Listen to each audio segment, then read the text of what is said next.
What is going on, Swoopers? Welcome back to another episode of Swoop Luke.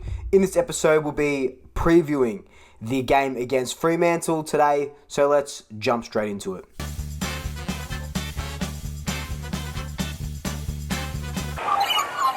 Just before we do jump straight into it, of course, follow me on all my social media accounts. They'll be popping up down below.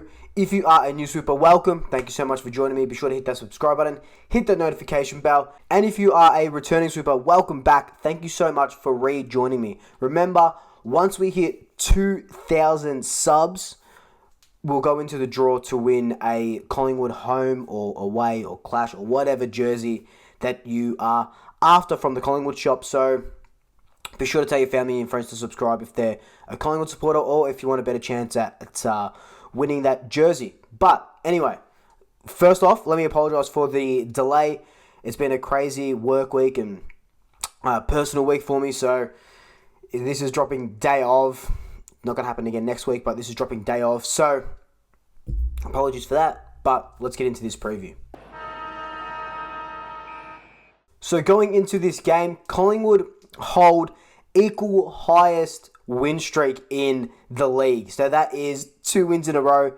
It's the equal highest in the league after Geelong got, they lost the other night. How cool is that? We're equal highest with 2 wins. Who would have thought?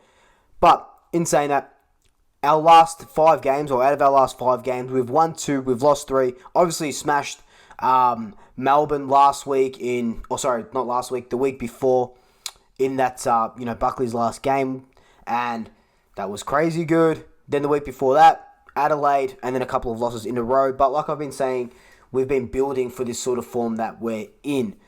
On Fremantle's end, they beat Gold Coast Suns last week in, one of the most boring games of that round.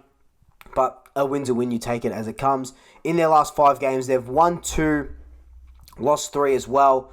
Their losses have been by a lot, losing to the Doggies by, nearly 30 points, getting smashed by Port Adelaide, only beating Sydney by a couple of points as well. So, they're not travelling well either. Fremantle are currently sitting 11th on the ladder. We sit 15th on the ladder. We're 3 games out of the 8. Fremantle are just on top of us. We need to win this game. And our form over the last month has shown us that we are starting to play good footy. It's culminated in that Melbourne game. It can only, hopefully, get better from here.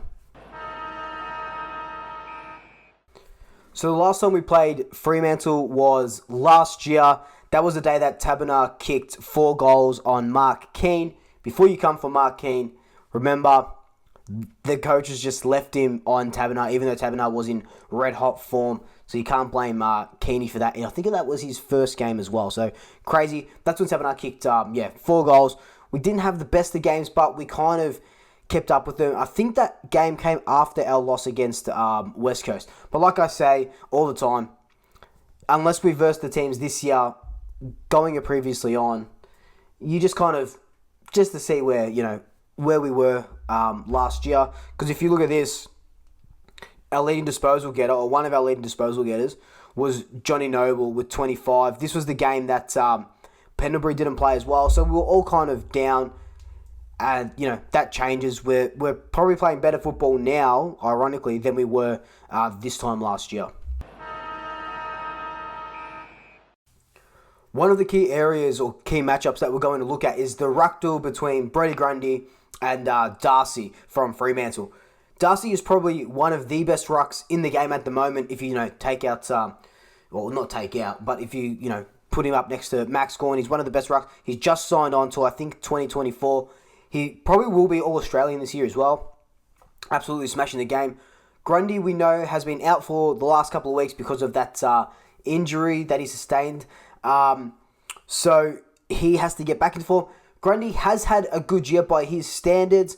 It doesn't look pretty because of our midfielders and, that missing that connectivity. But what we get with Grundy is that over 200 centimeter midfielder. Because, yes, Grundy, he could have 600 hitouts in a game.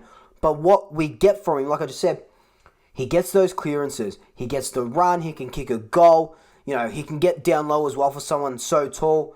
he'll be able to go with Darcy, and I think that's why we dropped Maxi Lynch as well. Even Buckley said that Lynch just has to get his fitness up to be able to run out an entire game, so I don't think Lynch could have gone with Darcy if, we brought him in. But in saying that, Grundy will have his work cut out for him, especially after a 3 or so week layoff with injury. Another area that I'm really interested in is our backline and how it operates without Darcy Moore and without, Jeremy Howe. Obviously, we haven't had Jeremy Howe for a while, but what I mean is we don't have that flying intercept, floating defender now. We didn't opt to bring in a Will Kelly or we didn't opt to bring in a Mark Keane. Harvey has gone for Madgen in Darcy's centre-half back role. It's going to be really interesting.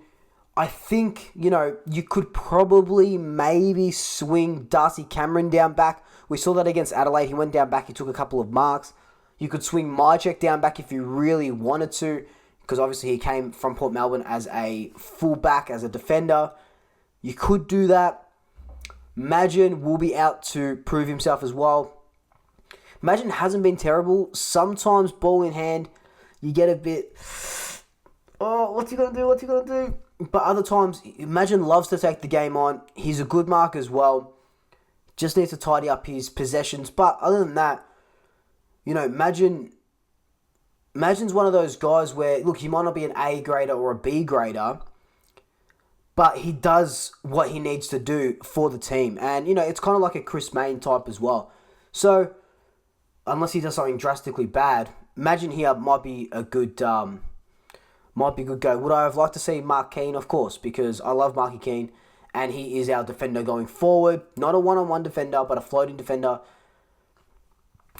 Yeah, so, look, Madgen might be the way to go.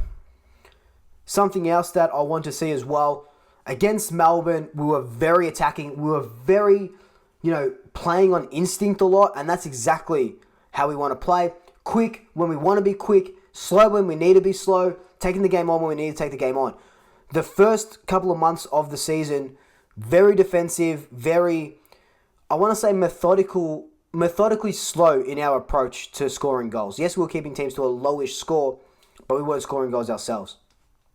The Melbourne game, and to some extent the Adelaide game as well, started taking them on. John Noble hits that 60-metre pass to Pendlebury straight into the middle. Pendlebury hits Darcy Cameron in that last quarter. So, taking the game on, playing on instinct, it seems to work well for us. Harvey said that he likes an attacking side. He likes a quick side.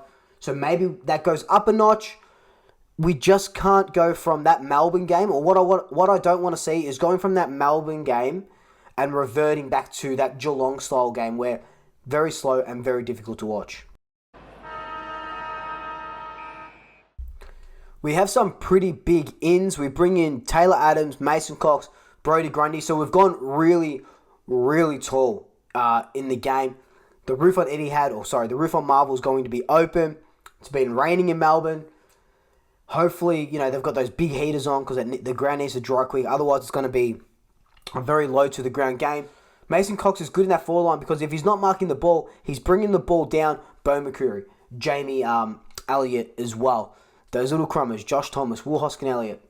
That's when they can get brought into the game. Going out is Jordan De Goey because he's suspended. Max Lynch omitted, Darcy Moore injured, and Jay Rantel as our medical sub. Maxi Lynch, obviously, pretty stiff, but like I said earlier, I just think it's because he can't go with Darcy for the whole game. Look, I'm just going to say my big call is that Mason Cox is going to kick 3 goals, and we're going to win, and it'll be 3 wins in a row. We might hold the best current win streak in the AFL.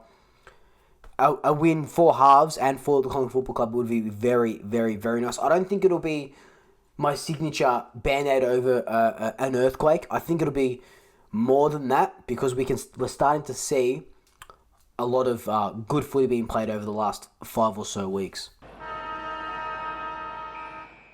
But anyway, guys and girls, that is my quick thoughts on this game and how I think it's going to play out, what I think we can do about it. Let me know your thoughts down below. As always, I love to read your comments. If you see me at the game, make sure to say hi, snap a photo, and I'll chuck it up on Instagram or whatever. But until then, like, comment, subscribe, tell your family, tell your friends, tell your pets, and until next time, double shackers, I'll swoop you later. Ooh la la.